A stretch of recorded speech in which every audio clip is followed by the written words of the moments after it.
అందరికీ నమస్కారం. గత 2 రోజులుగా YSR Congress party social media కొన్ని యూట్యూబ్ ఛానల్లో నేను భగవద్గీతని అగౌరవపరిచినట్లు, హేళన చేసినట్లు అసత్యపు ప్రచారాలు చేయడం జరుగుతూ ఉంది. నేను ఎక్కడా కూడా భగవద్గీతని కానీ ఇతర మత గ్రంథాలని కానీ కించపరిచే వ్యాఖ్యలు చేయలేదు. కేవలం డాక్టర్ బాబాసాహెబ్ అంబేద్కర్ గొప్పతనం, భారత రాజ్యాంగం యొక్క గొప్పతనాన్ని చెప్పే ప్రయత్నం చేశాను. భగవద్గీత, ఖురాన్, బైబిల్ వల్ల మా జీవన ప్రమాణాలు మెరుగుపడలేదు, కేవలం రాజ్యాంగం వల్ల దళితుల జీవితాల్లో మెరుగుపరిచాయని చెప్పి చెప్పడం జరిగింది తప్ప నేను ఎక్కడా భగవద్గీతను కించపరిచే వ్యాఖ్యలు నేను చేయలేదు. హిందూ సమాజాన్ని కించపరిచే వ్యాఖ్యలు నేను చేయలేదు.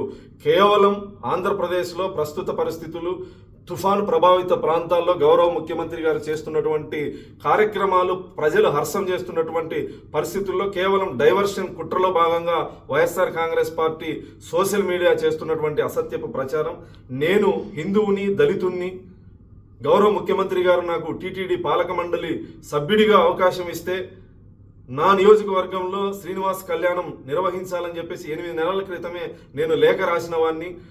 గౌరవ ముఖ్యమంత్రి గారు 5,000 గుళ్ళు నిర్మాణం చేయాలి అని చెప్పేసి టీటీడీని ఆదేశిస్తే ఎక్కువ శాతం దళితవాడల్లో ఈ దేవాలయాలు నిర్మించాలని చెప్పేసి నేను టీటీడీకి విజ్ఞప్తి చేసినటువంటి వాడిని.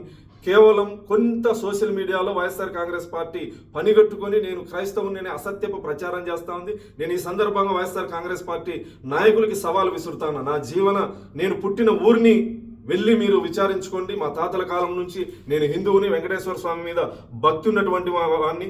మీ కరుణాకర్ రెడ్డి లాగా ఇంట్లో ఒక మత ఆచారాన్ని ఆచరించి, క్రైస్తవ మతాన్ని ఆచరించి పదవి కోసం బయట హిందువుల డ్రామాలు ఆడేటువంటి వ్యక్తిని కాదు. నేను హిందువుని, దళితుణ్ణి, వెంకటేశ్వర స్వామి మీద నమ్మకము, భక్తి ఉన్నటువంటి వాడిని.